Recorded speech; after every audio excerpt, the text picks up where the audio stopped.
in 3, 2, 1.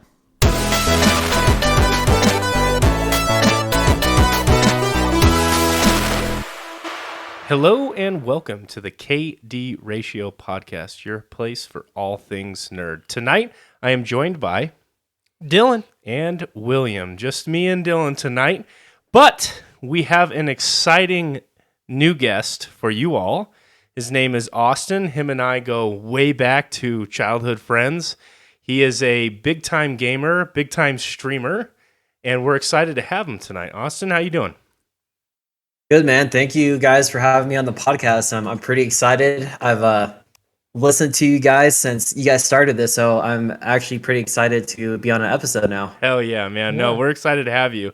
You've been a big supporter since the beginning, and we've been talking about doing a collab for quite some time, so we're happy to have you as our first guest, and hopefully we hope to make this a reoccurring segment where we have you coming back and other guests coming onto the show to sort of enrich the experience. So there's a bunch of stuff that happened in the past week here. A lot of games were announced. A lot of things sort of came out. And I know Austin on his channel, he streamed some stuff. So we've got some great notes for you guys tonight to kind of go over everything. But where do we want to start? Like Dylan, what games came out or were announced that really sort of hooked you and got you excited? First, why don't we let him introduce himself? Oh, okay, Austin. And give us his, Austin, why don't you introduce yourself and tell us all about what you got going on? Absolutely. Well, hey guys, my name is Austin. Like I said, or well, William said that we go way back, and so me and Kyle, we all grew up together pretty much. I love video games as much as these guys. If not more. And other, yeah, maybe a little bit more. I know from your guys' podcast that you guys talk a lot about movies and TV shows. I'm not much of a movie guru like that you guys are, but I do enjoy the occasional action movie. Did you see? So I'm in. Did you see Top Gun? No, not yet. I do. I've heard. I think I listened to your guys' episode, and it sounds badass. Honestly, yeah. That's one of those things that I don't think I've ever actually said this about a movie, but that's one that you have to see in theaters, for sure, just to get the full experience. Just because I think you can have the same visual elements at home, but the audio makes that full immersion. So anyway, keep going. Sorry. Yeah, no, you're good. You know what would make that movie even better in theaters? What's that? If it was 4D and you actually got blown away by jet engines in the theater. Dude, imagine if it was a Disney ride where literally you were moving and tilting forward and stuff. Oh my god, that's the next level. That's the next level Top Gun experience. Motion ride with what do they measure it the gravity force the G forces? Yeah. Yeah, real simulation. That'd be fucking insane. Half the audience passes out 8G. You're done. Yeah. But going back to a little bit about I guess I'll just go over my gaming history pretty brief. I remember the first console and video game that I ever played. I played on the Nintendo 64, and it was either Mario Kart or the Star Wars game that they had for the N64 back in the day. My brother had that console, and I was once I figured out what video games was, I was like, holy shit, this is the greatest thing ever. That pretty much got me hooked. And what I was discussing with Will the other day, I've pretty much only been an Xbox fanboy, whatever you want to call me. But I have flip-flopped through most of the PlayStations, PS2, PS4, PS5. I've gone through a few of the Nintendo consoles as well. I've played online games. I've pretty much played almost every genre, not exclusively, but I do enjoy online shooter competitive stuff, single player games that's on PlayStation, indies, MMOs. I play everything. It's fucking great. Yeah, I could attest to that too. Your breadth of consumption for games doesn't stop anywhere. If it's fun to play, you're playing it, basically. I have a problem. I need to go to video games. Anonymous. Yeah, video games, AA. But you know what? That's why I think you're such a big proponent of things like Game Pass, especially right now, because it's for the type of gamer you are, that likes to play everything, Game Pass, there's nothing that's ever been out that has that kind of value, right? Yeah, I mean, honestly, Game Pass, they've called it the Netflix of gaming, and it pretty much is that. Like, Game Pass has improved a lot since day one. Like, compared when it first came out, I remember like I converted my Xbox Live Gold into it, and they didn't have like day one releases. They didn't have these new AAA title games. It was just like a backlog, like a lot of good games, right? But to where we're at right now, day one AAA titles like Halo, Forza, anything that's owned by Microsoft now will be day one Game Pass, $15 a month or 10 depending on what package you want to go with. Even the $10 option gives those out day one. Yeah, I think you lose like the cloud and I think mobile. What's that, Dylan? EA Play games. EA Play is Oh, okay. So okay, let's talk about that for a yeah. second because EA Play gets bundled in with the standard Game Pass, right? If you get Yes.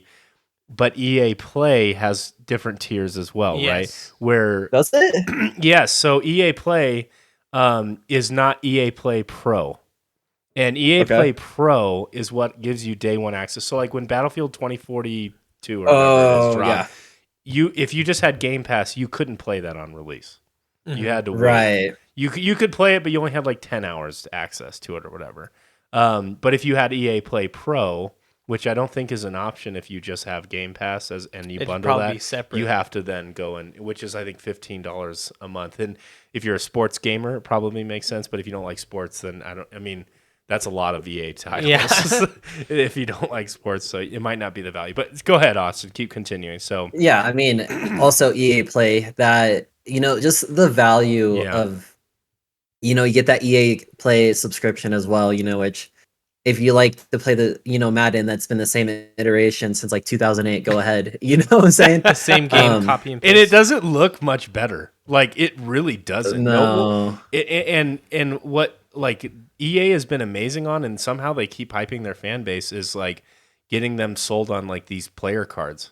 Like, And I oh, I don't got get the it. new, and it's like, does it make the player better? And I still don't really understand. Like, I don't know how it works, but I mean, I have listened to other podcasts where people have spent, and I'm not exaggerating, $1,500 in a night just to get like a deck of cards that like make their players better, I think, or like they can collect them or something. I don't know. So EA It's has found a pay way. to win, baby. Yeah, pay to win, Yep. I guess. It's very, very much so that, right? If you all of a sudden have a guy that's got 99 speed, yeah, you're probably going to win more games. Yeah. Yeah, no, we're big fans of the Game Pass on this podcast for sure. Yeah.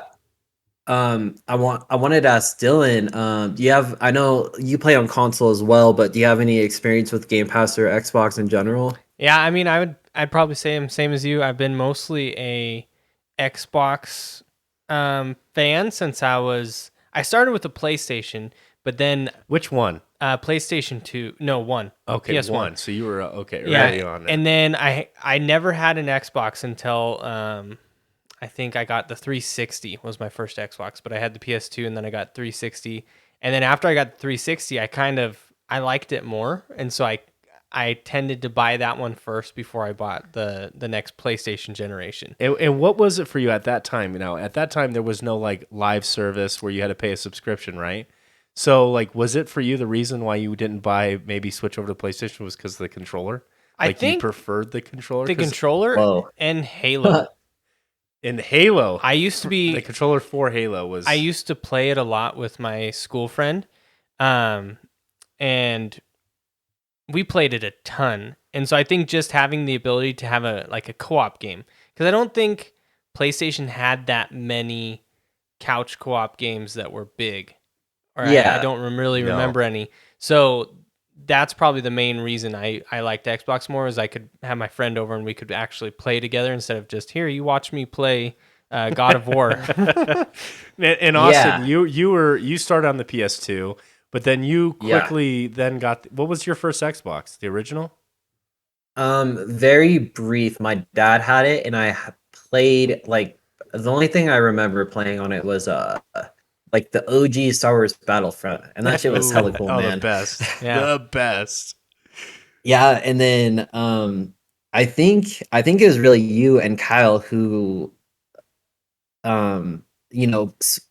sparked my interest in PlayStation because you guys both had PlayStation 2s. You've had like all the PlayStation consoles, Right. and like we'd always go over to your house. One of the houses in game like all night, all day. It was great. You remember the days of the PGA Tour where I had that adapter? We would play the golf game. We'd all plug in the control. I had this sick ass adapter where you could plug in. It used up one slot, and you could plug in 4 controllers.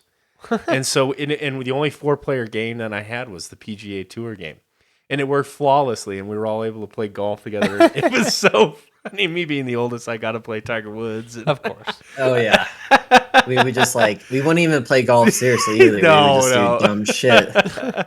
It was so much fun. But yeah, so then I guess translating that your background into you said you've always been a console boy. You played a lot of the Call of Duties, but Hey, whoa. Dylan's a console boy. Oh. I'm not a console You're boy. not a console boy. I know. That's what I was I'm just kidding. that's what I was graduating into, because now something you and I both share is a passion and love for Guild Wars, which sort of bonded and binded our friendship for life because we played thousands of hours together.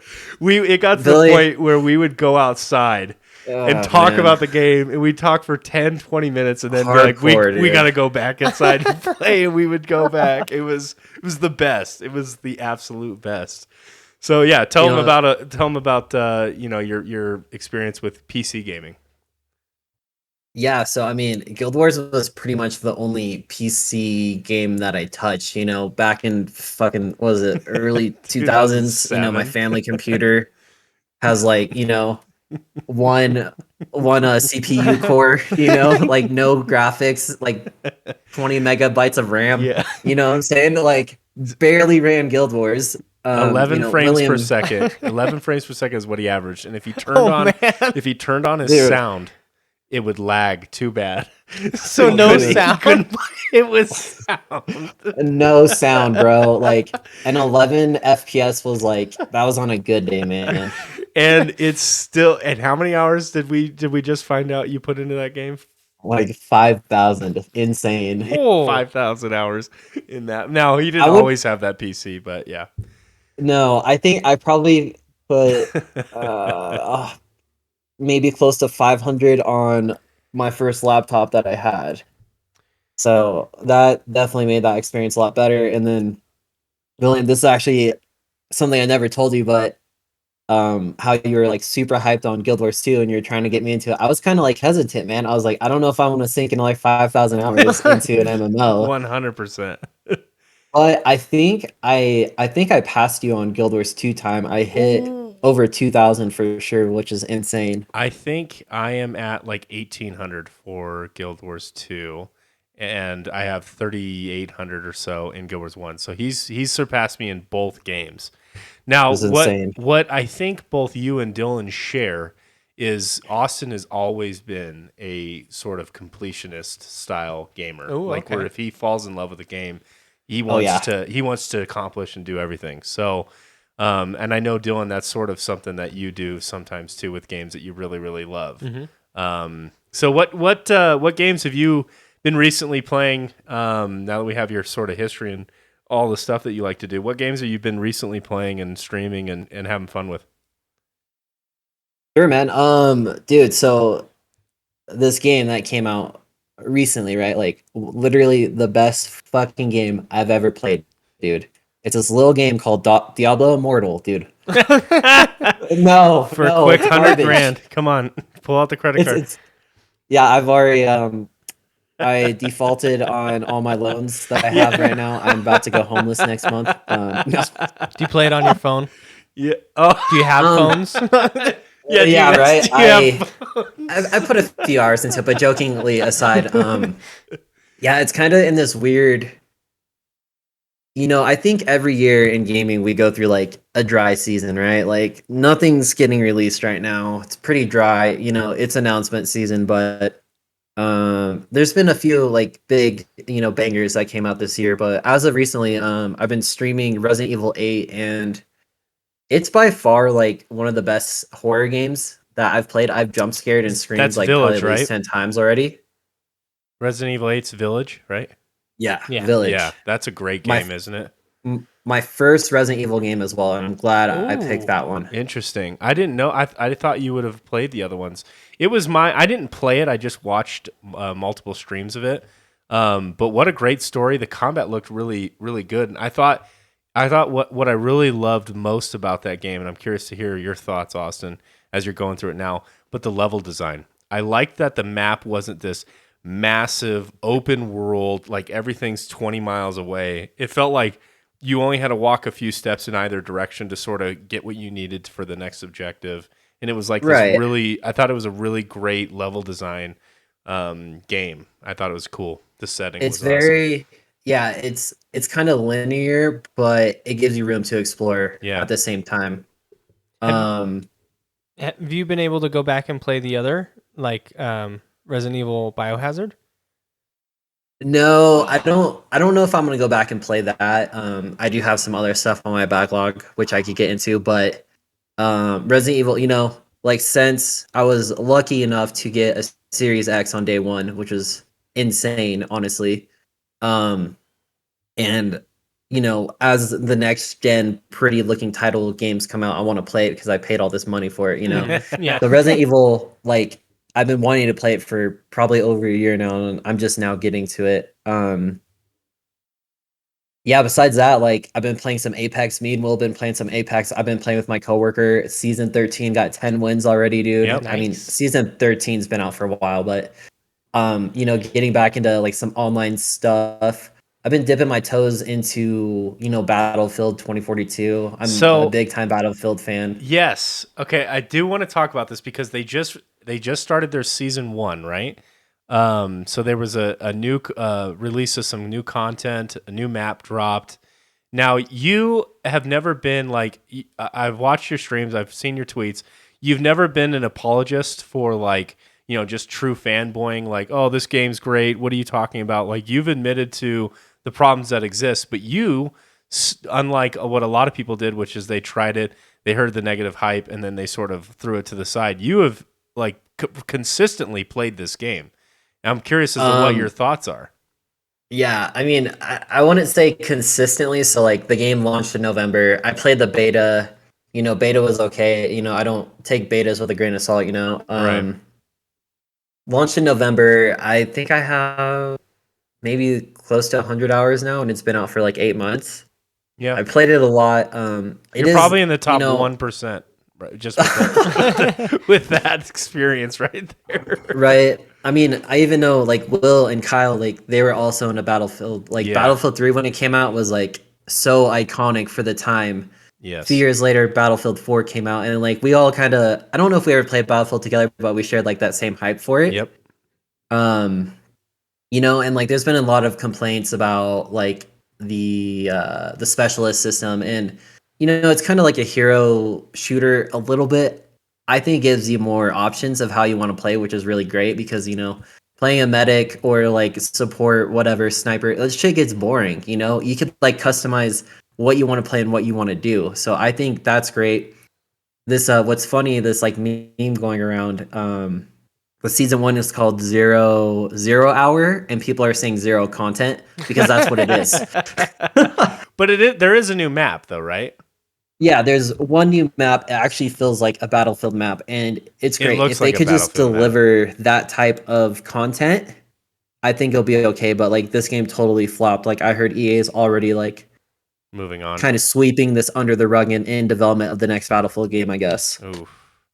That's not what you want to hear when you're No. trying to keep a fan base and your whole sales thing was lined around like, continuous content and selling skins. Have you tried the any of the Portal stuff where like the Portal stuff, right? Where you can go back and like kind of use weapons and things from old games and create your own modes and stuff? Have you played around with that? Not really. So I mean, Portal was kind of just like custom match creator. There's like Right. zombie modes and stuff in there, and I haven't really touched that. I think it kind of divided the fan base a little bit at launch. Like I don't think a lot of people bought this game, or like a lot of people did, but they dropped off. So then having 50% people playing in Portal kind of made matches like not that good. Right. Um, What they did though, I think it was part of Portal, and then they brought it over to its own game modes. And I think they have like a different game mode where they brought the 6 maps, 2 from Battlefield 3, 2 from Bad Company 2 in 1942. They brought it into the rotation of the maps where you could use 2042's gear and play on those maps. So that was pretty fun. But besides that, it's pretty disappointing on content. Like just I think all games now, like post launch, like there's only a few games I could say that like continuously drop content like, pretty fast. And then there's Battlefield. Yeah. Like I think the shooter space, like what do you guys think about the live service models nowadays?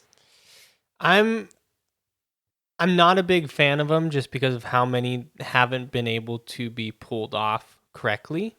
Right. I Totally do think I think there's opportunity there. Like it is great. Like I used to be into Destiny, and it kind of is live service, kind of not, but the best one I've seen or I've played was Warzone, just with the battle Okay. pass. And I get it. I understand that, but when it comes to a game and they're like Destiny, this is going to be a 10-year game. I don't think it'll keep me around for 10 years on one game. I think it's still something they need to develop to figure out the kinks. Yeah, I think the genre as a whole, like Dylan said, needs to mature a bit. I think they've gotten us so into this idea, well, we could just update and patch and fix things and create things along the way that they forget to ship a full and complete game. Mm-hmm. And that's what I think is missing. Like, it's like, no, I'm still buying the game or I'm still playing your game. I want a full game. And then you can add on and patch as we go. And it's one thing I actually think that the MMO market does really well, because they do ship a full and complete game, and then they do like, Right. Some seasons or some content or, different epics that Excuse get me. added on. I think I think they do a very good job, but like in a lot of the AAA console crossover crossplay type games that we see and hear about and talk about every day, I think a lot of them are failing to figure out what this model actually means, because we've seen it time and time again, this idea that, oh, we're just going to, keep coming out with content. And it's like, man, like Halo Infinite, man, that did not have any content. Yeah. And died off immediately. Battlefield, same thing. Didn't really have any content and died off immediately. Like, Well, and even Warzone, while it did good, now they kind of only used one certain new content. They never were Right. like new maps, new nothing. no, they didn't constantly like reshape their identity. And I think one game, I don't know if you've ever played this game, Austin, but I think one game that does this fantastically well that we just don't talk about because none of us play it, Fortnite. That game is constantly reimagining itself. Like there's a whole Spider-Man patch where you can fly around and do all this stuff. Like I just read insane. they added mechs. Yeah, but that's Yeah. so they must have added those back in because they used to have mechs. Mm-hmm. People hated them, so they're adding that back in. Like they just did a whole no build mode, which got a whole bunch of new players back in there. Like if you look at what that that's game fun. is now, yeah, no, absolutely. Then it becomes a true shooter battle royale. Because that's one of the reasons why I don't like Fortnite is I couldn't get into the build mechanic. Mm-hmm. I didn't feel like I was Yeah. fighting. I felt like I was doing something else. And so, not saying it's a bad game, it just wasn't for me. And it's just interesting to see like that game constantly reinvent itself to stay relevant. Mm-hmm. And And it works. crush it. They crush it. That game is still like amazingly popular. They know their demographic. They know it's kids, and they steer in it with a cartoony style. Like they kill it. I mean, those games, like the way it influences culture and kids get out there and dance and stuff. Like They have it's amazing. concerts. They Yeah. have announcements yeah. for movies on there. And that's the thing, dude. Like they do Fortnite. Correct me if I'm wrong. I've never seen a game do better in-game events than Fortnite, because Yeah. Warzone No just way. came out with Godzilla versus Kong. Godzilla versus Kong, and it was the most embarrassing thing I've ever watched in my life. It was so. Did you guys bad. did you guys play the like the Halloween zombies Yeah. event? For Warzone? Yeah. Yes, that was great. That was really great. Yeah. But that was more of a game mode. I'm talking about like events like I'll never forget the Oh, Travis yeah. Scott concert, which you still hear people talk about today, like Marshmello. where you watch Marshmallow, where they come in and do these events, and you watch like videos and mixes back, and you're like, this is amazing. This actually happened. Well, like eh, wow. Right. I was just reminded today that Star Wars, the Emperor coming back to life, was announced in Fortnite. Like, Oh my God, are you serious? yes. Wow. Dude, that's amazing, right? Yeah, I know. It's like, To give like that to a game. You know, Fortnite's forever. Yeah, dude. I mean, Fortnite is literally like the king of content. You know, Yes. like the term like metaverse, right? Yep. Like Fortnite is literally a metaverse, and Fortnite will strive and live forever, right? But regarding like other types of live service and like what I miss, like which I don't understand why games don't do this anymore, since like I like shooters, like I'll play Battlefield, I'll play most of the some of the Call of Duties depending what they are, right? But I remember back in the day when DLCs would come out for Call of Duty or Battlefield, you would get 4 maps, a bunch of guns, and you get 4 packs within a year of launch. Yeah. Right, for Call of Duty and Battlefield. And like that was great. I was playing Battlefield 3 and 4 like nonstop until the next one came out. Like I don't know why they switched off that model. Like maybe, the live service, like, oh yeah, it's free. We buy our battle pass and our cosmetics. Maybe it brings in more money, but it's like most of that stuff's not even content that I It's want to not. play. It's just skins. Mhm. That's all it is. They have a Yeah. lot of graphic designers. And I maybe it's easier, maybe I don't get it either, Austin. Like it's something that we talk about on the podcast regularly where it's like we live in this era where demand for video games, like every time I bring this up, I have to like frame it to people that don't realize this. The video game industry is larger than both the movie industry and the music industry Oh yeah. Combined. Mhm. That's how big this is. And the mobile market's a huge part of that. The console market's a huge part of that. And the PC gaming is less so, but it's still there. And so this is an industry starved for content. How do we live in a world where these AAA studios can't put out a fucking map or two? Like it blows my mind that they don't have the creative vision or the ability to do so. Like Halo Infinite launches and they don't have anything. They don't have Forge. They don't have co-op. Nothing. Co-op. Yeah. Nothing. They have nothing that what? made it what it was. And it's like, this game's terrible. You play it for 8 hours and you go and you move on. And they delayed it for a year. That's true too. They all use Hey, COVID good as thing. an Good thing, though. excuse. Yeah, good thing. Who knows what You it know would what? have been, right? Dude. For real, Battlefield should have been delayed for a year, but they didn't, and like commenting on that, well, that I don't think it's the devs' ability to like create stuff, because obviously there's some really great devs who can create amazing games and stuff like that, right? I think it's just like the leadership and the company of who's running it, Yeah. and like the culture, and Totally like agree. that's something I kind of wanted to like dive into very shortly, is that like games aren't what they are anymore, and like there's a lot of consolidation going on within the industry right now, and I think it might be a good thing, and there's also some negative stuff, but with Microsoft buying Activision and Blizzard, like that is huge, like $70 billion, like what the fuck, Right. you know what I'm saying? The big And boy I think, check. dude, Big like boy check. Bill Gates probably didn't even trip about that, you know what I'm saying?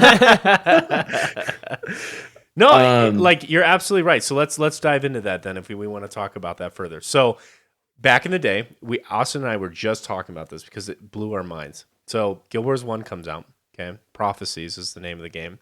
And it drops, and it's this massive MMO game, and it's got literally thousands of hours of content, okay? 1 year later, its expansion, Factions, comes out, which is basically just as big as the base game, Prophecies, okay? 7 months after that, Ilona, or Nightfall, comes out, and it's just as big, bigger than Factions, and basically as big as Prophecies in terms of size, and it's a full-on expansion. So within literally less than 2 years, you have basically 3 versions of this game, and it's like the skill universe and all this stuff is just crazy. Like, and here's the difference that I think, and it does go back to your point, Austin, with leadership, because I think if you come, one of the things I think Guild Wars 2 screwed up on, and I see a lot of these companies screw up on too, is when you create a game and you create your vision, your creative vision, you have to set in there the core components and principles of where you scale to. Because I think that's what's lost in game development now. I think they come up with a base game idea and they create all these nuances and they create this sort of shell and then they play inside that. But part of game development used to be, and it needs to get back to that. Where do you go in the future, especially with this live service model? I think they just think now that they'll just figure it out down the road, but they need to design in there routes and paths and ways to continue to get hype and excitement about your game. So, for example, like if you're a Call of Duty, what do? You come out with a new map. That's content. That's something that people can get excited about. But what do they come out with instead? They come out with like things like that people did enjoy, but like a Winter's Day thing. So none of that functionality is in the game. They have to go and add and bolt on all this shit and create all this stuff that is not part of the core game. And then in 2 weeks, all that code becomes stale, right? So you can't scale or progress any of that stuff that you built on. Guild Wars 2 did this horribly, where the first expansion comes out and they come out with masteries. And then the second expansion comes out and they come out with mounts or whatever it is. And so it's like all this new technology and like all this new ways to scale, and then they abandon like their core principles. Like the expansion had no dungeons. The core game had a ton of dungeons. So they had all this ability and structure around these different content areas, and then they abandon them. And it's like, no, don't do that. Like that's a core part of your game. Steer into that. Make them better. Update the old stuff. Figure something out. But I think a part of game development now is that's lost because maybe they think it's going to be live service. We'll figure it out in the future. I think if Warzone would have gone and done like a map rotation to Apex's point, Apex is crushing it in terms of viewership and player count. Why? There's a beautiful ranked system. There's a beautiful map rotation. There's all these things that get people excited. And it constantly feels fresh. Verdansk, that shit was like 2 years old. Yeah. That got stale you can't just blow up Stadium and say, oh, new map. Like, no. Like, hey, give me a new experience. You know the answer for that is, making who knows how many millions of dollars a day in microtransactions and skins for Warzone. That's a first-person game that you can't even fucking see your skins on. Yeah. I never bought any money, And like we could go talk about really quick about like how many cheaters were in that game and were literally like destroyed that game. It's like they probably lost more than 50% of their player base. They milked the cow on that game so long. It blew my mind.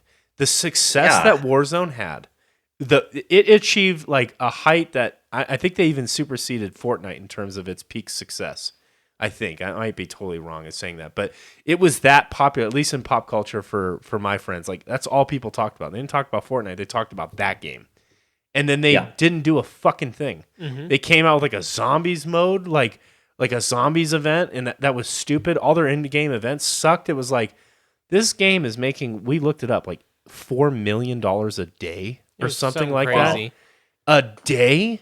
And you can't you can't figure some content out, like, and then the game optimization. I mean, just go down the line. Like, it just was bad. It was built bad, and and it needs to be better. I could give another example of how Bungie was attached to Activision, and like Activision really, choked Bungie from putting out content. I remember like getting Destiny 2 was super hyped. They came out with 2 mini expansions, and then once the Blizzard got out of Activision and went independent until they just got acquired by Sony. But their content increased and got so much better, like exponentially, because there's like, we could do our own shit. We're big enough to support ourselves, and they don't have someone telling them what to do, just so their investors could get their pockets lined, I think a huge part of why we see this in games is it comes down to very few games now are made with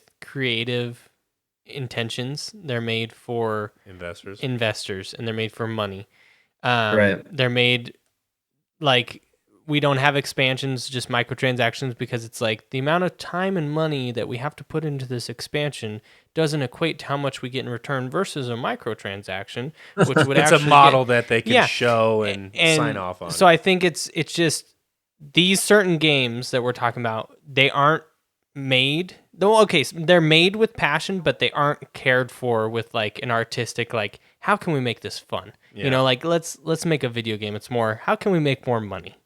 I honestly think that this industry is ripe for like a new game studio to come in and just kick everyone in the teeth. Well, I mean, we've seen it happen with. CD Projekt Red isn't doing too well now. No. But they did that. With The Witcher? They came in with The Witcher, kind of kicked everybody, said, look, we got these expansions. They're free, and then Cyberpunk happened. But we won't talk about that. Yeah. No. But I mean, that's an example of a company that actually at the time cared for the game. Yeah. And they wanted to make a good game. And that's what they wanted to do, and they did. And they made a ton of money from it. And then we see examples of like Call of Duty where it's like, how can we make more money? Yeah, how can we milk the cow? I think the only company or game that could really attest to, that's still a type of style that they're going to make this amazing game no matter how long, no matter what, is Rockstar, right? With like GTA and Red Dead. Like, they don't give a shit how long it takes. Like, they're milking the hell out of GTA Online. They're totally fine. Like, Rockstar doesn't need to release something for another 10 years. Like, they'll survive. Exactly. You know what I'm saying? But GTA Online, is another. It's rare nowadays. Does anyone own Rockstar, or are they their own independent? 2K? 2K? Is it 2K? 2K, I think so. Or what's the other one? It's 2K and is there? There's Tencent, but they don't own Rockstar. No, it's Take-Two Interactive. Take-Two. Yeah. And who owns Take-Two? How high up do we go here? We go way back. Is there any studio head that takes that? No. Okay, so what else does Take-Two own besides Rockstar? They own 2K, which includes like NBA 2K. Yeah. Private Division, Ghost Story Games, Dynamics XYZ, Zynga. That's probably their other big moneymaker. Nordeus, Playdots, Social Point. Sounds like a lot of mobile stuff. Yeah. Don't they own Gearbox as well? Made Borderlands, I think. Take-Two owns Gearbox? Or is that right? Ooh. I think it's Take-Two. I don't know. Regardless, like, you have these giant like gaming companies, corporations who own like large IPs and titles, right? And like, if it's not handled in a certain way, in a caring way, just to really make the gaming industry what it is and not just to make investors money back, then it's a disaster, you know? Yeah, and I think it's just one of those things like where in business, you want to see how your investment's going to be repaid. And it's a very linear model that you can go, okay, we're going to sell this, we're going to make this much money, and this is how, we're going to get this much interaction. But you forget, like, yes, you're, EA, yes, you're whatever studio, you're going to have people buy your game regardless because they love your games. Mm-hmm. And like, but that's not forever. You know what I mean? Like, over the time, like the course of history, the team, whatever company is dominating a sector, like, usually doesn't dominate it for multiple decades. Like, there's constantly switching. So like, you can't just sit there and milk your baby forever because you're going to have competition get entered in the market and they're going to kick your ass. Mm-hmm. So going along with this sort of talk with maybe like some competitors sort of coming up in the ranks here, there was a few showcases this past week or so that I want to get into. I'll go first with the games that I kind of stuck out to me that I wanted to bring up as terms of like what games are going to be cool. And then Dylan can go, and then we can get into Austin's thoughts on what's coming out for Game Pass, because I know you're like really excited for all the stuff dropping on that. So Fall Guys, free to play. That game is so much fun. Mm-hmm. And I'm excited that it's free to play because I think with even a bigger audience, it can be a lot more fun. It's like one of those really casual, fun little co-op games that you can play with your friends and just have a good time. Goat Simulator 3. I watched this trailer and I just couldn't stop laughing. Like, so my wife, she was, she's a school teacher, and she was, for the last day of school, her school rented one of those buses that are video game buses. Oh, what? Yeah. So like, it's like there's like consoles and stuff hooked up to all these TVs. And so the kids were able to go in there. What the heck? And the game they played was Goat Simulator. Oh shit. And so That's great. she was like, "Oh my god, that game's so much fun." So like, I never really knew what Goat Simulator was. I thought it was like Farm Simulator, where it was just like very much so farming, like, but it was very much Yeah, just being yeah, a yeah. goat. And I was like, oh, you just eat grass or whatever. No, this is like you strap a laser onto your head and knock people off bridges. It looks like just like a really fun, like really relaxing game. Cuphead, I've never played any of the Cuphead games, but this looks like another fun platformer game that's like very difficult. So if you're Oh, into yeah. like very difficult platforming levels while shooting and reacting to scenarios, like this is your game.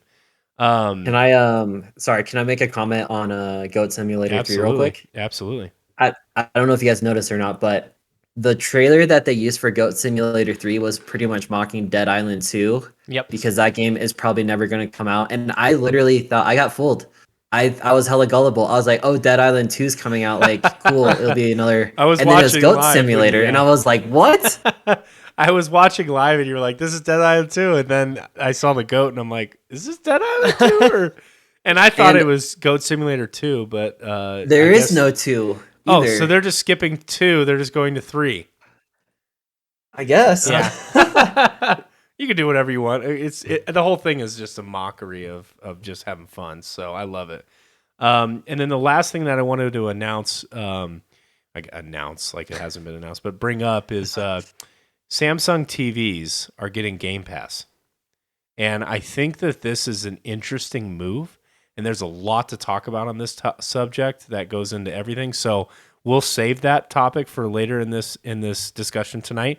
But Dylan, what announcements are you excited about? Yeah. I mean, a lot of the same ones as you, but I wanted to also highlight some others. So Callisto Protocol.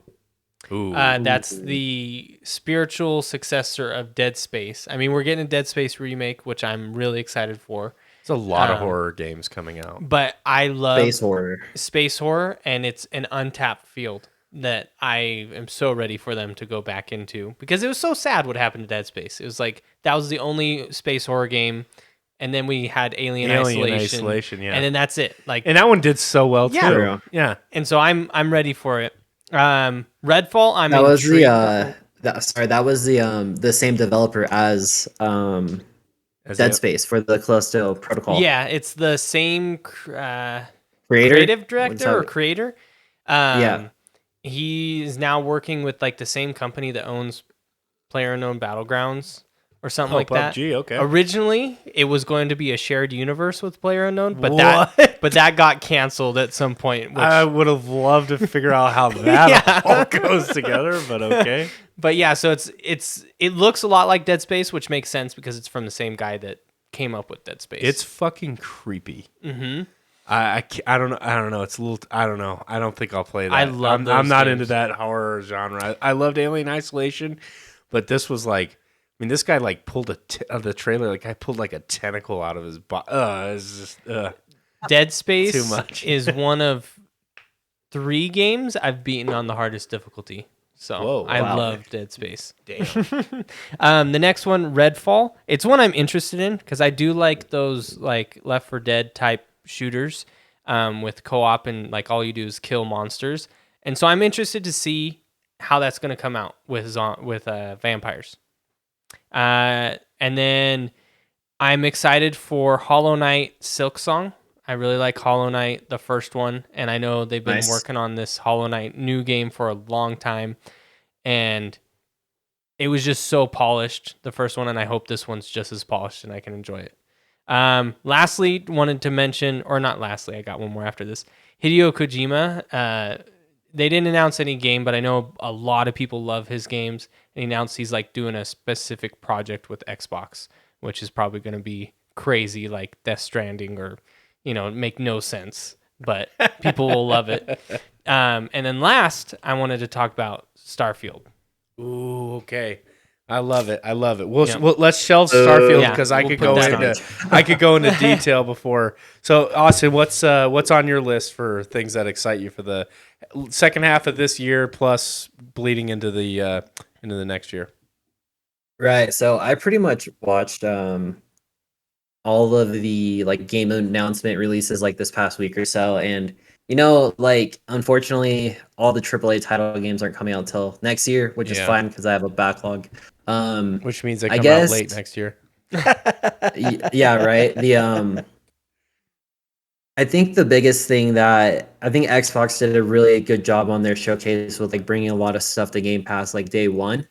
Um, so like you said, Will, Fall Guys, like I've played it on PlayStation, but I'm excited to like get into it. I really want to. I've never gotten a win, so like I'm gonna try to get a win on that There you shit. go. Just quick question: is that game couch Yo, co-op?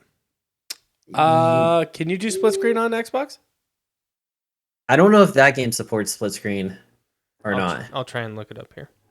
Yeah. But so I think for the rest of this year, a few games on my backlog, and then I think just like kind of like some small indies and stuff like that. So Fall Guys, let's see what else do I got. I got a list here somewhere.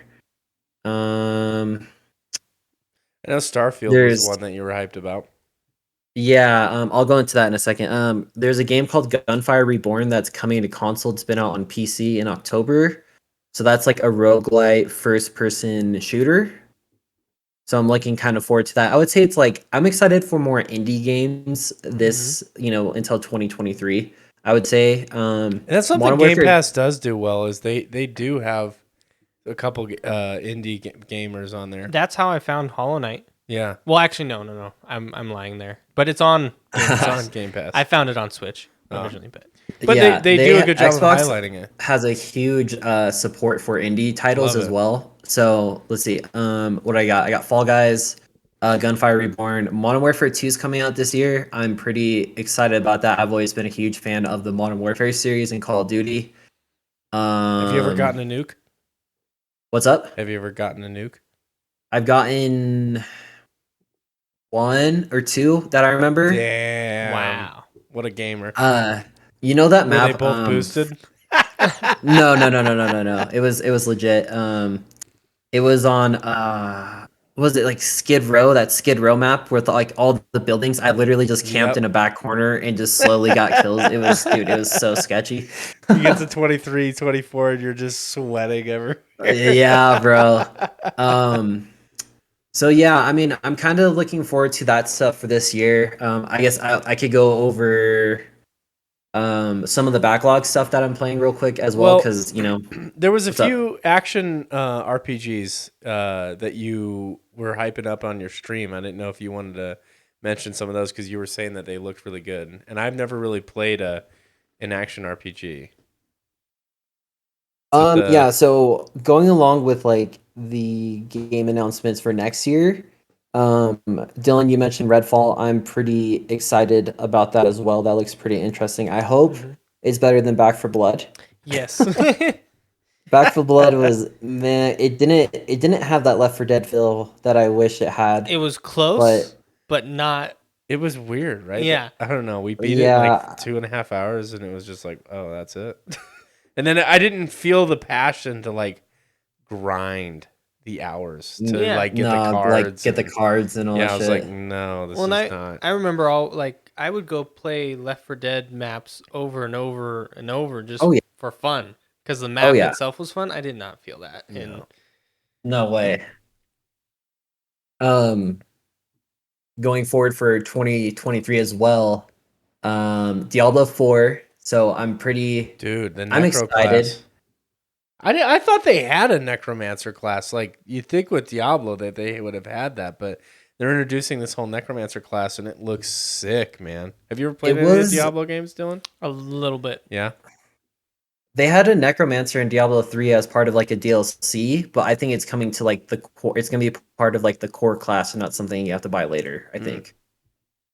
Yeah, Diablo, like those top-down isometric, kill hordes of enemies games are really fun. Diablo 3 was very, very good. I'm also a few games that haven't been announced or haven't got updates yet. Gears of War 6. Nothing from that. I don't know if you're a Gears of War fan, but I've been playing since the first one. The story is really fucking good. Mm-hmm. Are you a Gears fan? I'm not a huge one, but I've played. I don't think I played the most recent one. I played up until the most recent one. And Austin, you're a big fan of the multiplayer mode in that game, aren't you? I was, yeah. Like the thing about Gears now is like I'm kind of just more invested into the story. Yeah. So they had the original trilogy, right? And then like the second trilogy that they're working on, they have 4 and 5 is out. It's about, Marcus Phoenix, his kid, and like their little posse. But that trilogy ties into stuff from the first one. So like how Gears of War 6 is gonna end is gonna be like fucking insane for the story. I cannot wait. But they haven't announced that. I'm waiting for a new Fable game to be Oh, produced as well. yes. They announced it with an announcement trailer, and then that's all we've seen, I think. Yeah. Well, and then And the big one is God of War, right? And Spider-Man. Uh, Oh, yeah. We didn't even talk about that, Billy. It's coming to PC. Are you excited? I'm so excited to play fucking Spider-Man game that has been a Spider-Man game every single year my entire life in existence. hey, I know you're not a big Spider-Man fan, but like Miles Morales was actually really good. I enjoyed it. Mm-hmm. Well, I think I enjoy more the technical side than I mean I'd probably enjoy the story and the combat and stuff, but the technical side, just watching these guys brought over their console and they went from like the menu screen to the game and it was like a fade out and you were like right there playing and it was just like, wow, this is how gaming should be. There's no load screens. I like that. That's exactly what we want. No. Keep the immersion And going, right? Yeah. yeah, and having an SSD in both of these consoles it's fucking insane, dude. Like Dude, literally yeah. no load times. Exactly.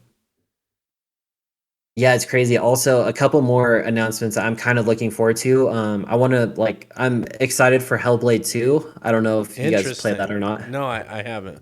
I've heard good things about it, but I've never Oh. had the time. It's on my It's so backlog. good. Is that another Game Pass one that'll be there? Yes, and the first one is on Game Pass. I feel like it's probably 10 to 15 hours, maybe. Oh, okay. Or no, wait, I think it's closer to 6 to 10 if you like run through it, but there's like puzzles, so if you get stuck on that kind of, Yeah. But yeah, that's kind of just finishing up my backlog for this year. Gonna play a few indie games, play Call of Duty, see what happens with Battlefield if there's more content, because my dumbass, I pre-ordered it, spent $100. So I'm getting my money's worth out of that shit, You got $1 an hour right now if you've got 100 hours in it. Yeah. So I mean, I'm gonna play it through. I'm gonna, I paid for that content. I want that content. The combat's But still yeah. fun in that game. Like it's if you can avoid bugs. Like, I was watching your stream, which I did play it a little bit, and I didn't like the map that I didn't like a couple of the maps, so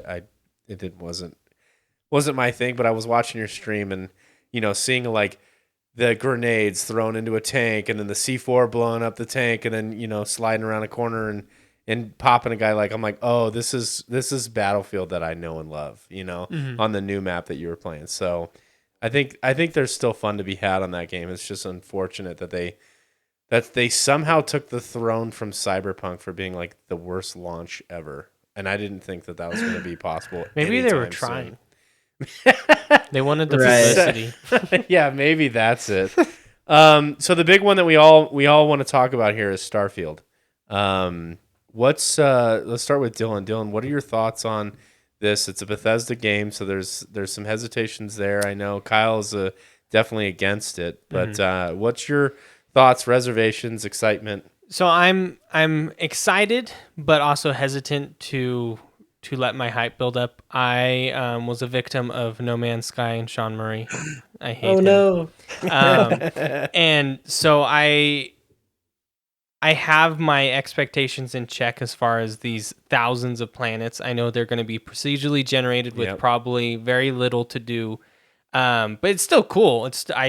No Man's Sky, that was cool. That there's that many planets and that many systems, but I know now what to expect when it comes to that. But as far as the game itself, I am excited because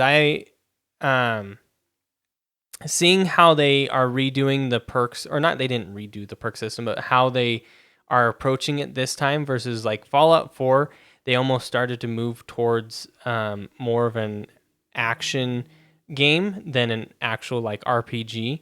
So now we have actual like backstories, and then I'm hoping they bring back the same perks that like Fallout New Vegas and Fallout 3 had, where it actually affects dialogue choices, and like if you're an engineer, you can talk to other engineer people and actually like sound like an engineer versus just having the same set of options. And so I'm optimistic on some of the choices I've heard as far as the main story, because they also changed it from the protagonist is no longer voiced like he was in Fallout 4, which I think it was cool, but it was very limiting on their dialogue choices. That's what they said. So explain that to me, what that means, because like I can't think of an RPG that you didn't have a voice. Like Mass Effect, like Commander Shepard was like a huge part in that. Is this because it's the style of like open world? So like there's a bunch of different options you could choose. So they didn't want to record that and then limit future stuff. What's the reasoning behind this?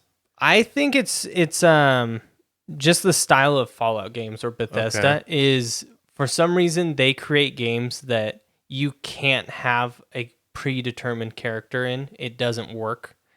Their games work really well when you in your head can create the character. Okay. And so when you have a voice protagonist, it kind of, Fallout 4 was on this middle line where it was your created person, but he didn't sound like you wanted him to sound in your head. And I think that's the line there. Whereas like Mass Effect, BioWare, they can make a story where it's a named character that can talk. They can write good lines of dialogue to where you can buy into this character and it doesn't have to be you. Whereas the appeal of Skyrim or Fallout is that a lot of people, it's you in Fallout. It's you in Skyrim. So you have a lot more freedom to. So you identify as the player. Yeah. So it's very much, it's not like a cop out in terms of content. It's very much a creative decision to not do that. Yeah, and I've seen, I was people are happy about it. Yeah, they're excited about it because for the same reasons I said, they felt like it limited their creativity with Fallout 4 for That's so dialogue strange. choices. It's so strange to me to think that could possibly be an inhibitor, but it makes sense. Austin, what's your experience with Bethesda games, and do you have any hesitations going into this new title that they're coming out? Because this is a brand new step for them, right? This is a brand new IP. They're coming out, and on first glance, I get excited about seeing it. I like the idea of resource generation, and I feel very like it could be like a very calming, fun, relaxing type game where you're sort of building resources and doing different things.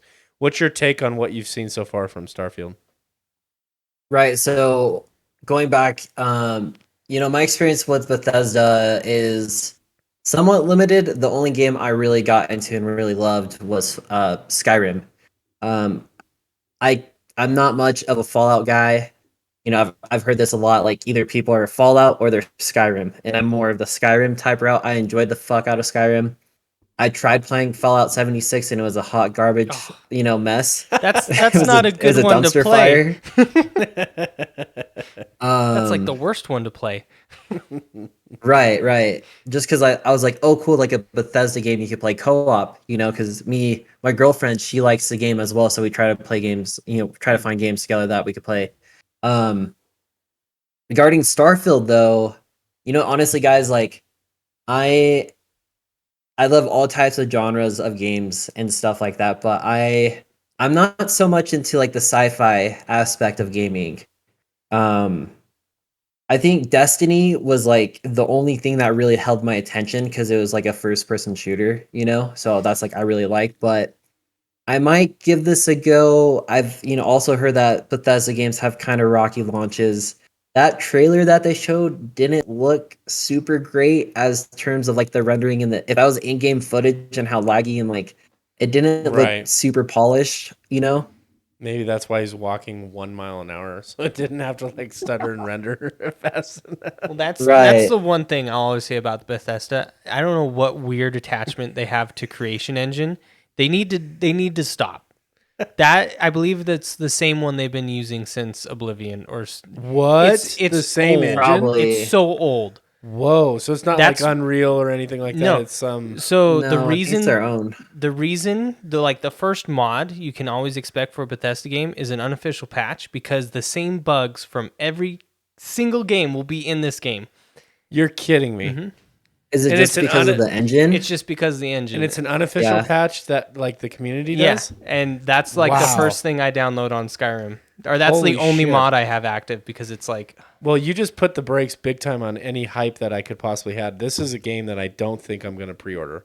I'm going to wait it out and then see, because this is not a game like they already mentioned that the story is something going to be like 20% or so longer than what their traditional games have been around. So I think they're targeting something around 50 hours, like 30 to 40 or 30 to 50 hours or something like that in terms of actual main story content. So that's not a trivial amount of time. So I want to see some reviews and some play testing before I dive fully into that You know and what? get bummed out. I think another opinion that I have of this game is just like I don't have much experience with like No Man's Sky either or whatnot, but when I saw that trailer, I'm like, it looks like the same engine, the same type of game as Fallout and Skyrim, but just in space. Like, so I'm not too, I'm not too excited about it. It's not like on my radar. There's other far more exciting things that I'm looking forward to, but that's just my preference. I'm not saying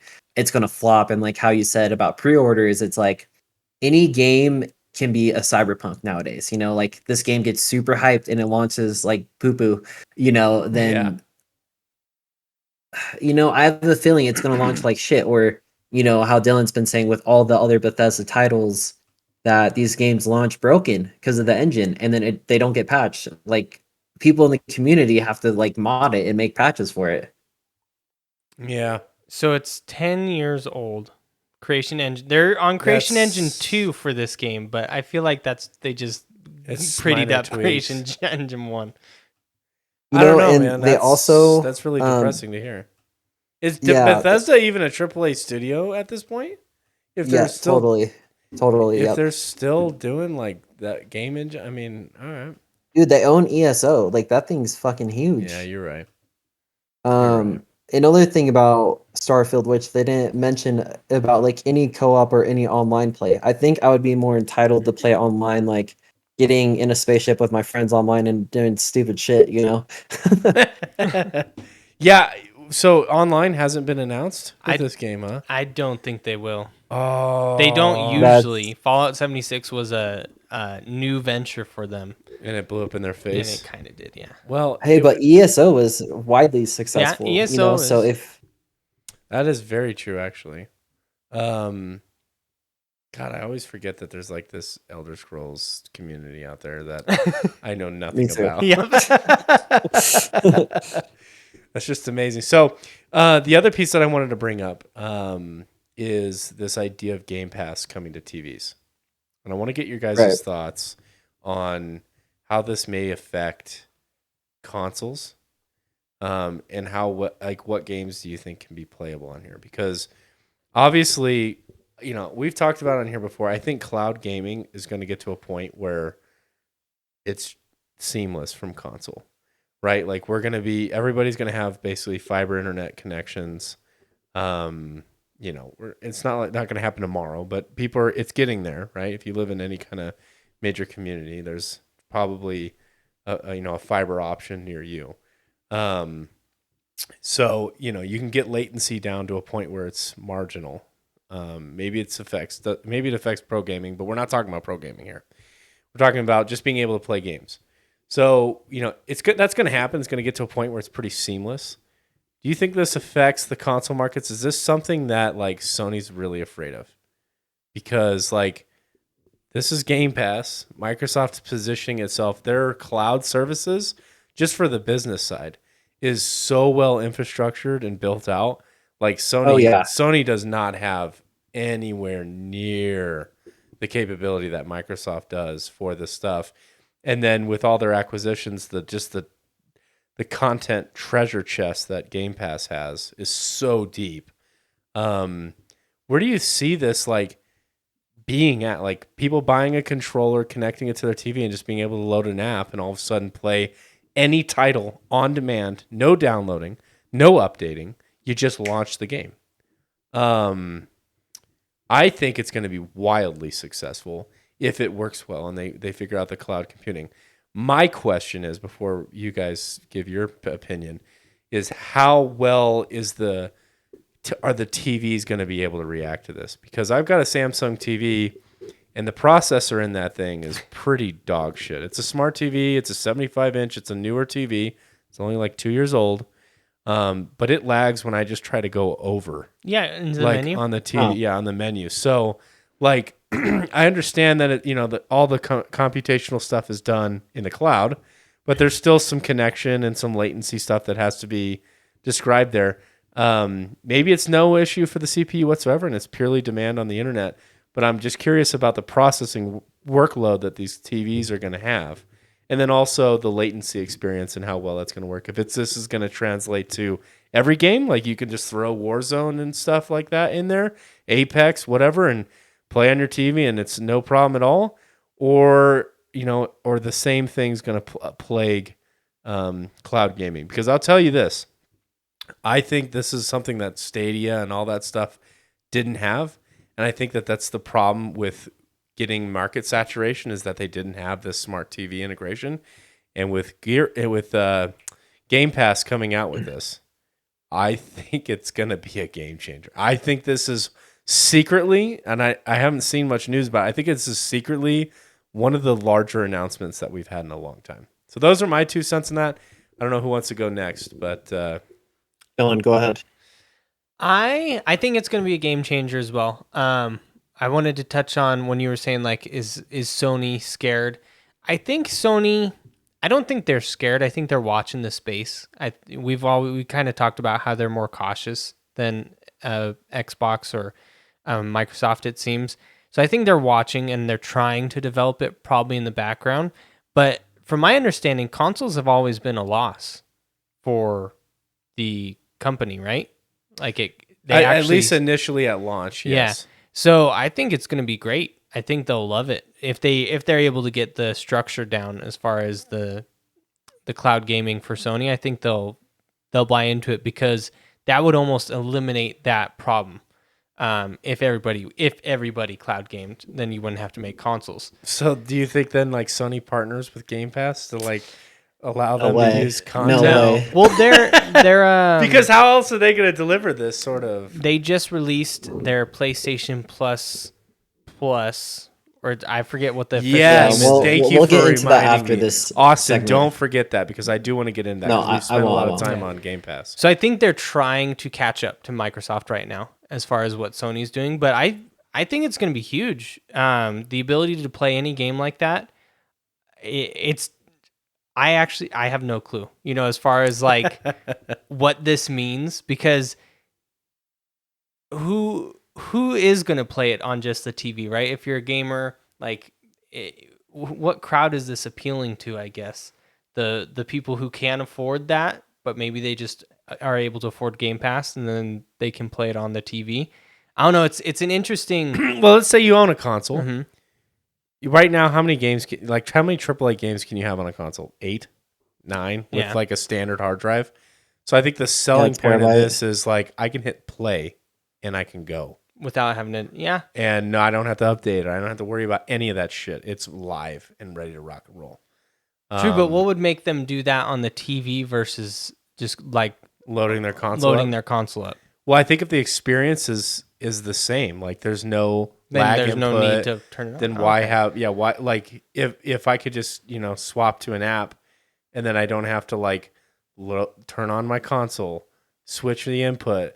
I got to go through like the console menu screen, select the game, load the game up, make sure I'm online, like go through all those steps. If I'm already on the TV, I think it has all the benefits that a console has, and then more. So I just see, like, if you still have your console, you might still, want to play that. But I think, like, in future generations, if this really works out, I don't know if, like, you're going to be like, do I need a console? I'll just stream it, Yeah, depending on how good it works. So what do you think, Austin? Yeah, so I kind of, I see Xbox, becoming more of a software company rather than a hardware company. I think Xbox, I think their mission is, have as many people play video games as possible. Doesn't matter if it's on, console, Yeah. PC, streaming, like they're Yeah. building this giant ecosystem. They've been slowly expanding this giant ecosystem. And with their cloud services, since it's a part of Game Pass Ultimate, I don't think you get it with the regular Game Pass. I think that's a different. But first of all, their cloud is insane. I could download an Xbox 360 game I haven't played for over 10 years on my Series X, and it'll pull up the save in like 3 seconds. It's fucking insane. Yeah. Yeah, so there's that component. I think, I've dabbled in with the streaming. I think Dylan asked, oh, who's going to use a streaming service, if it's on a TV, right?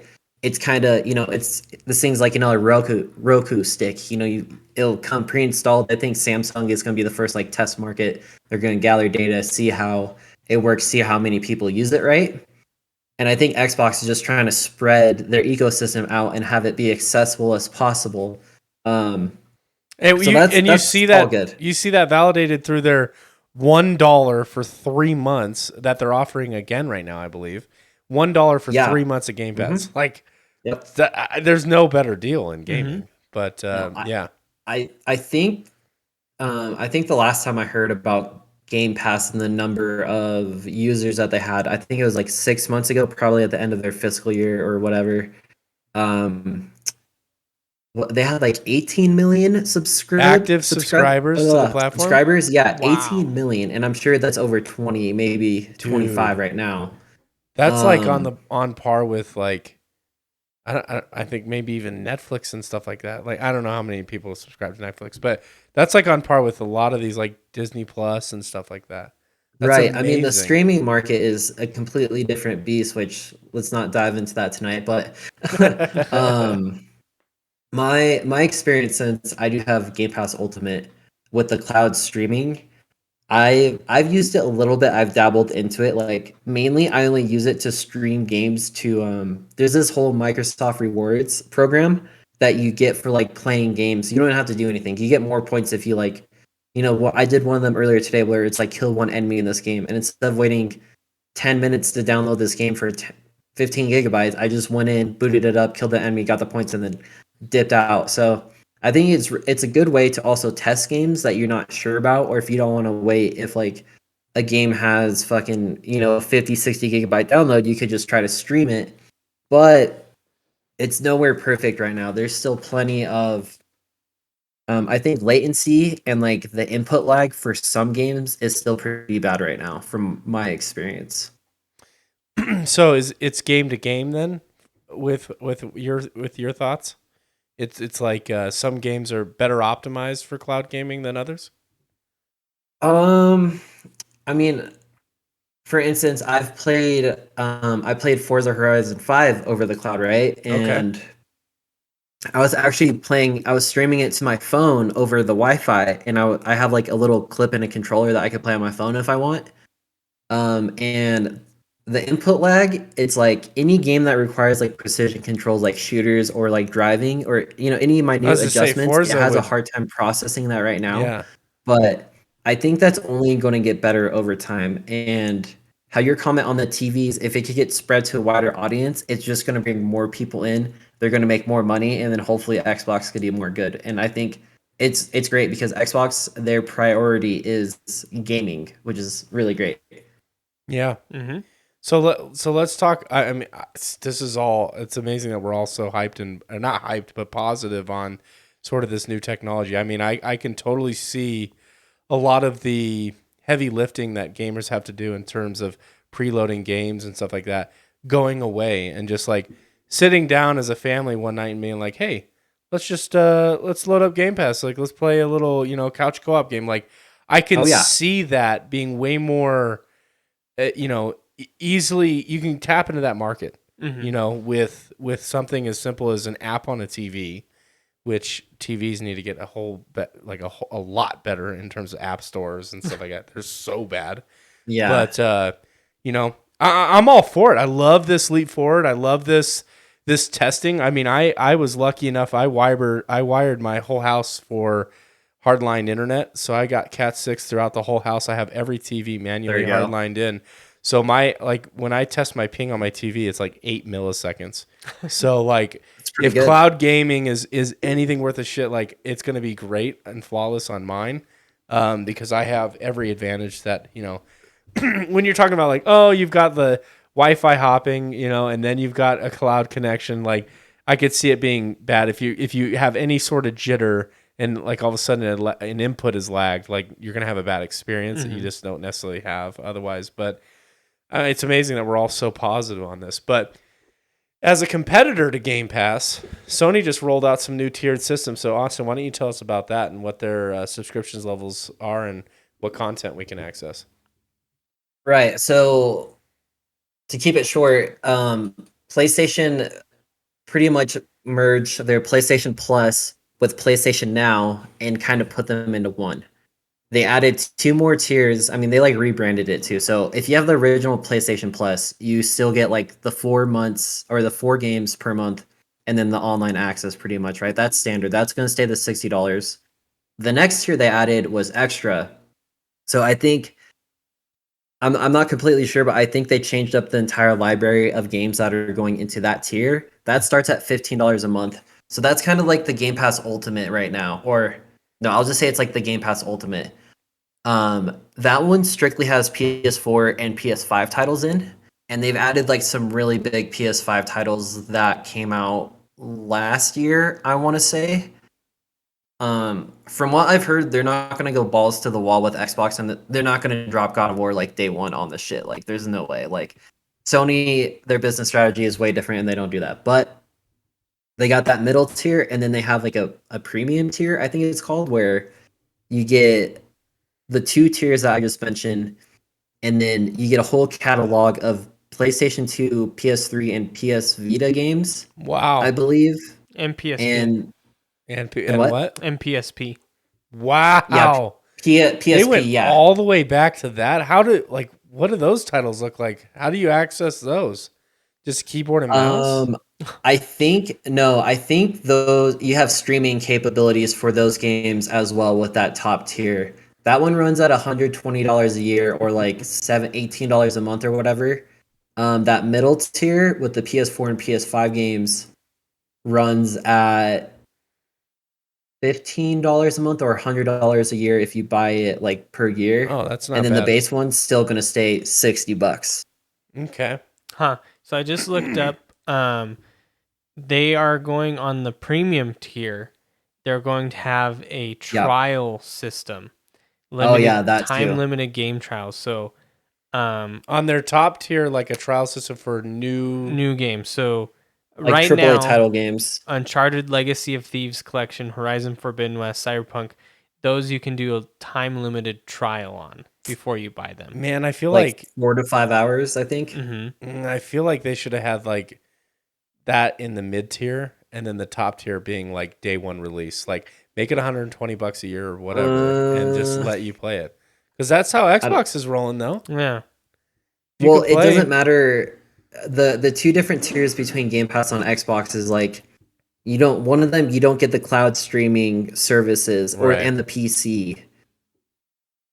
Yeah, so that's my question then is with this with the PlayStation, what are they calling it? PlayStation Ultimate? PlayStation Premium. Is there any port for at any point for PC? Like if they made a PC version of any of the games that they have on there, is there like something I could play on my PC, or I can only exclusively play these on my console? I think you can only. I mean, unless they release the game like they did with God of War and Spider-Man on PC, I think that's the only time you'll see those. For now. Yeah. So it's not like with that like Game Pass Ultimate tier, the $15 a month. You get the access to the games, you get the online, you get the cloud streaming, and you get the EA Play, and you get the PC Game Pass as well for $15 a month. So that's just like an absurd amount of shit you get for $15. It's kicking ass.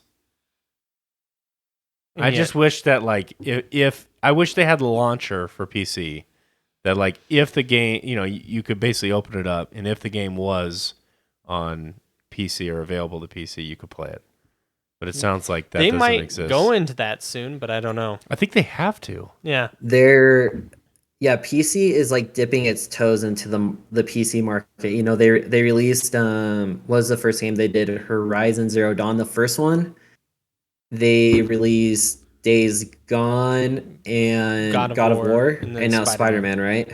Well, with cloud gaming, you really lower the barrier to entry for your games Right. if you go, cloud gaming, to where it's literally like if I'm on my TV and I just have the option to choose Game Pass or Sony Pro or whatever it's called, you know, I don't have to go and spend $500, $600, $700 on a console to play that game and then buy the game, right? Like I just have that subscription. So like Right. I think Sony needs to continue to watch this closely because if they fall too far behind. Now, here's the thing. This is going to be an awesome conversation. Who has better exclusives? To me, I got to give it to PlayStation. PlayStation, right? And so I think that Honestly, to I that. think it depends. Like PlayStation really goes hard on like the single player experience. Yes. I give them that. You know, I'm not tied down to one console. I love them both in their different ways. You know, Xbox exclusives I would say are kind of more focused on like the single player, but also the multiplayer Halo. experience as Yeah. well. Like Halo, Gears, Forza. We got Fable, just to name like a few. And now that since Xbox, they bought up Bethesda, they bought up Activision and Blizzard, you're going to see a lot more shit be Xbox exclusive. You know, it's like competition in the market, right? Yeah. No, it's just it's amazing. Mm-hmm. I think we're in an interesting time where every studio is getting bought by another studio and it's sort of consolidating and everyone's gearing up for this war, right? Like we're about to have this insane battle of content. Right. But it's dusk before dawn right now where we're in this black shade of lack of content and like studios trying to figure themselves out. And Austin, we did an episode talking about features with like Unreal Engine and what they're doing to make basically game development easier. Yeah. I don't know if you listened to that one, but there's a few features that these game engines are coming out with, like controlling lighting or dynamically changing resolution of objects in the distance and things like that, where before as a programmer, you had to rigorously go in and set and do. Now is sort of handled by the engine itself. And it's sort of this new age that we're entering into. Now, I know not every game is being developed on Unreal Engine 5, but I'd like to think that these, maybe not Bethesda games, but I'd like to think these other engines are coming out with creative solutions to deal with this. Because on the hardware side, we are seeing the option to do this. Like RTX gaming cards have the ability to render ray tracing, which is that lighting effect, which makes game development more easy and more immersive. Mm-hmm. So I hope that like we can sort of stop having this tech creep from game engines and game development to where we can put the power back into the hands of developers and designers and say, hey, it's instead of taking 50 hours to design this, it's going to take you 20. Use that time in between to get creative and put your passions into it instead of just doing structure stuff. I think you can get. I'm really hoping that this is going to impact some of the lower end stuff. For sure. I got a few comments on that. I'm glad you brought up Unreal Engine 5. First, the comment on the industry. I wanted to make this earlier, but I think the industry is still in a different place right now, and I think they're experimenting, and I think they're trying to figure out where to go for the better. For the future. And then for Unreal Engine 5, I'm widely excited for this shit. Like this is Unreal Engine 5 games are going to make this console generation games look like potato graphics. Like it's fucking insane those demos, dude. I was watching they were doing like character models and like faces of like, characters, right? Mm-hmm. And like some of them looked like real life people. Like you literally could not tell. It was absolutely insane. And And that's like out I of the think, box, like there's no additional dev time that you have to like, that's out of the box functionality where you have like yeah, a subsampling, like a huge subsampling of art assets, whether it's it's. natural landscapes or facial stuff that then you as a developer can tweak. It's Did you guys play that the Matrix Unawakened or whatever it's called demo of Unreal Engine 5? I watched it, but that was it. So I downloaded it and I played with it, and it was kind of weird. I felt like in that demo the the lighting on the reflections and stuff they did was it felt like it was overkill. It was almost too much. That, of course, that's a demo, nothing is finalized. right. But I think once everything gets like smoothed out, and like how you're saying, William, that that Unreal Engine 5, they have so many assets already created and ready to go that it's gonna make game development a lot easier. And I think does Epic own Unreal Engine? No. No, is they their own thing? Let me no, Epic has their own I don't think Epic owns their I think Epic It's has right their there. own. It says Epic Games. It is Epic Games. So Yeah, yeah. Fortnite is developed on Unreal Engine 5 then. I thought they had What their is? own. So that's why that's why they're constantly, cuz Unreal Engine in terms of like flexibility and just in terms of what they can do is super flexible. Look at what Yeah, they've done with that one game. and how big of how big Epic Games is now, I think what's going to happen is that they're going to kind of pull like an Elon Musk and give out Tesla's IP out to everyone just for the greater good of the industry. So hopefully, they give out Unreal Engine 5 to any dev who asks for it, hopefully not that expensive. I think they want to push the gaming industry to somewhere that's never been before. Well, it's been super like welcoming to indie developers. Like if you're a Yeah. small team, I think the rules are if you have less than 5 people working on a project and you make like less than $1 million in revenue, then you don't need to like register with them and pay a royalty or anything like that. Wow. So like it's super low barrier to entry to like Yeah, get in there yeah, yeah. and play with. And there's like there's like for mobile stuff, like there's Unity that's the same thing that has that. So it's just I'm totally with you. I hope that they can sort of catch these up because I can't even imagine like not creating a game inside of Unreal is its own massive project. But imagine creating Unreal. Yeah. like that is a different Yeah. level of development. Like you're not an indie studio. You're not creating your own game engine as an indie studio. No. No way. So, it's just maybe they will do that. I don't know. It's 10 cents, so probably not. But I don't know. It's not all owned by Tencent, but it's a huge chunk of it. So yeah. So anything else that we want to go over? Dylan, did you have anything else that you wanted to talk about? Any movies, any film stuff? I'm watching Stranger Things. Good stuff. Billy already gave his review on that. I know Kyle watched Top Gun, and to quote him exactly, he said, "The best movie of the year for him." I don't know Okay. if I would agree with that, but know. Doctor Strange is definitely on my list, short list for sure. I can't believe he forgot about Spider-Man. Oh God, Yeah. did he forget about I Spider-Man? didn't mention it to him. We have to ask him. Didn't Spider-Man come out in December? No, it was like February, wasn't it? I think thought it was February. I don't know. We'll have to look that I up. could be wrong. I don't Yeah. know. What is time anymore? Right. Otherwise, that's all I've been pretty much watching right now, just trying to catch up on. And then Obi-Wan, I haven't been able to watch the newest episode yet. Spider-Man did come out in December Oh, shoot. 17th. So Austin, you're correct. So, darn. So yeah, maybe it is the best movie This year. this year Uh, in the first 6 months. Right. I've been playing Guild Wars 1 a lot.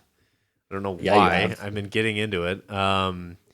It's always been a dream of mine to finish my Guam title, like God Walking Amongst Mere Mortals title, which is like very unachievable in that game. It requires a lot of effort. Dylan, it's the ultimate completionist Yes. thing you could do. Oh man. So I've been playing around with the idea of doing that and sort of information gathering in terms of what it's going to require of me in terms of time and how much of it can I AFK at this point. I'm kind of going through those steps, but and I'm having a lot of fun with the game. I'm quickly reminded of how amazing the skill diversity in that game is, and god dang, Oh yeah. there's really nothing in the market right now to compare to that. It's built on Magic the Gathering, and their skill design. Oh. And it's like second to none. And Guild Wars 2 fucking shit all over that, like everything about that. It's a totally different game. But Guild Wars 1, it It's was a like, totally different yeah, game for sure. Guild Wars 1 was the build diversity, the way you could play it, the secondary professions, and how that had synergy with like your main class, like second to none in terms of creating your own play style. So phenomenal. Austin, what are you playing right now? I know you mentioned Apex and stuff like that, but you mentioned Resident Evil. What else you got going on? Yeah, so I got to thank one of my new coworkers I've been working with got me back into Apex. Yeah. I played a decent amount when it first launched and into season 1. I played up until they launched their second map, World's End. Then I fell off of it. So I've been getting back into Apex, really been enjoying that. Meanwhile, we hopped on for a little bit. No wins yet, but we'll get one, don't worry. Yeah, baby. Yeah. I've been playing Resident Evil 8. I'm going to finish that this week, actually. Sick. Yeah, I dip my toes into horror games every now and then. Got to get a good scare. Got to pee my pants a couple times. Yeah. Let's see. I've been playing that. What else? I got like a whole list of shit. And So a I think backlog, yeah. like I said, I got the Series X day one. I got a PS5 about a year and a few months ago, I would say. So I've been You were slowly one been of the catching few that back was up. able to get one. What's that? You were one of the few that was able to get one back then. I mean, that wasn't at launch.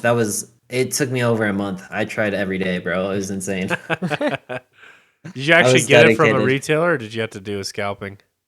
No, I got it from GameStop. Oh wow, good for you. Yeah, they sold bundles and they had more available, but they kind of have it behind a paywall, which we won't talk about, which is fucking stupid. But yeah, so I've been slowly been catching back up because I had a PS4 for a little bit towards like the tail end of college, and I played like The Last of Us, and then a whole bunch of I got rid of it, and then a whole bunch of PlayStation exclusives came out. So I've been trying to get back to my backlog. I have Ghost of Tsushima, Ooh, Days Gone, and Returnal on my list. those are good And games. Yep. probably those with Battlefield, a few of the indie games I mentioned earlier, and Call of Duty. That's probably going to hold me out for the year. Good for you, man. I remembered I wanted to mention I've been playing, thanks to Game Pass. I found this game called Scarlet Nexus. It's like a,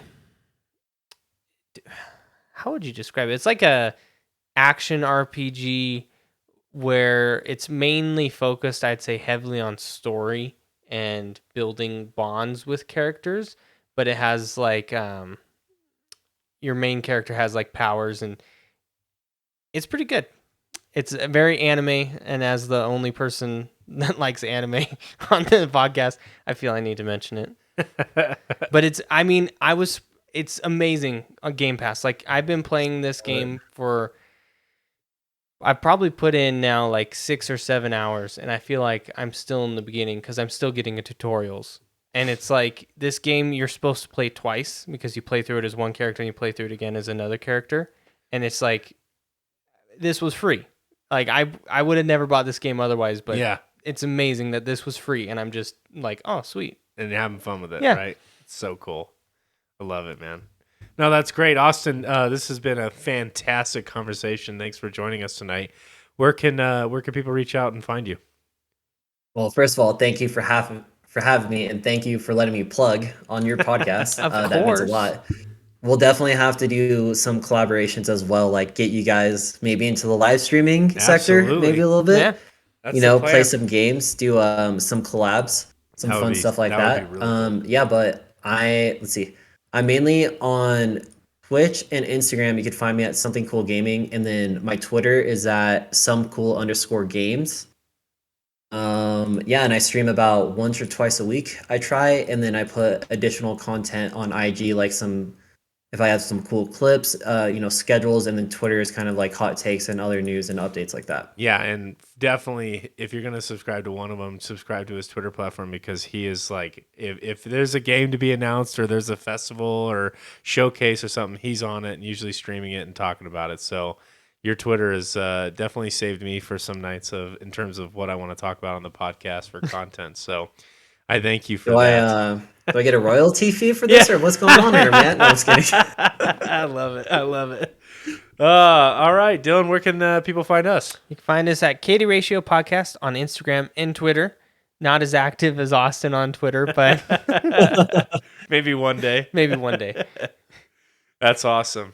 All right. Well, thanks for listening tonight. This has been your podcast for all things nerd. And remember, with a good KD, you get the dub. Bye, guys. Bye, guys.